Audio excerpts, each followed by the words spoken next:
Welcome back. So our machine is now up and running with a new name and right settings. Let me quickly show it to you. So you can see the name is SITDEV-TB01 and it is part of the work group. We are not going to change anything. We have 8 gig RAM, which I'll extend in future.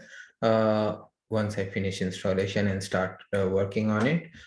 We have 2019 version, 64-bit, so everything is good. So let's start installing the application. One more thing before I proceed, if you look at on the network location, there was the folder that we have mounted once we were creating this virtual machine at the VirtualBox interface, and that was the advantage. Like now I can click on it, I can go into my host machine and copy any contents which I need on my guest operating system. So instead of downloading a lot of application, I can download once and put it on the host machine and then reuse it once I have the guest operating system up and running. So that's what I did in this case. Let me go to my C drive. I created a work folder, and these are the apps which we are going to, or software which we are going to install. I prefer to use Chrome, but if you want to use Edge or Internet Explorer, it's personal choice. You can freely install them. I'm going to install it. There are a lot of practices which I'm not following because I'm setting up the dev environment, but obviously once we prepare anything and we move it to the staging and the production environment in a real life scenario, then the practices are very, very different, right? We'll discuss these in future videos once we discuss, the enterprise pattern to do the development and release into the production environment.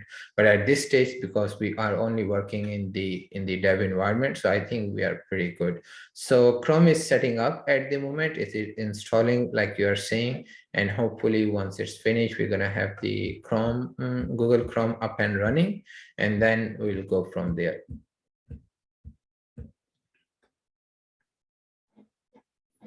So all good. Yep.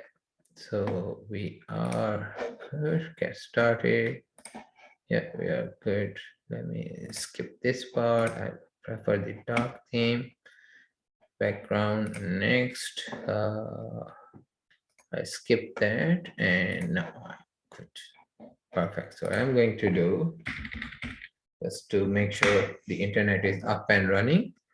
Yeah. So all good in here. So my next step is going to install the SQL Server Evaluation Edition 2019. We have two options. We can use the SQL Server Evaluation Edition, and in this course, we are going to use SQL Server 2019.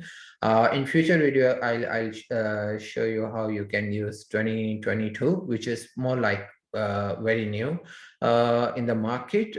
We can use that as well, but obviously that requires more powerful machine. What we can do in future, we can use the Azure virtual machine, and we'll use Azure virtual machine to install SQL 2022 and work in there, right? Because that way we can cover both areas. But at this stage, we'll just stick to the evaluation edition. Again, that's also provide us the capabilities of 180 days. And if you are not happy with the evaluation edition, just go and download the developer edition, because what developer edition does, it provides all the capabilities, but those capabilities you cannot use for any business oriented function. Like you can do all sort of discovery, dev work, and I would say hypothesis testing that you would like to test, or any evaluation that you want to do. But if you want to go and gain any business advantage, you have to purchase the SQL license from Microsoft. So keep in mind, we will see in future if we can create a separate video for installing the developer version. I will download, and I'll add that video in the playlist later on. But right now, let's move back to the evaluation. Let me just run it up. Now, Microsoft has changed the change the interface, and you can see we have some issue in here. A required file could not be downloaded. So what I'm gonna, because I'm using the old version, what I'll do, I'll just stop the video at this point, and in the next video, let me download the evaluation edition again, and then we'll start from there. So thanks for watching, and I'll see you in the next video.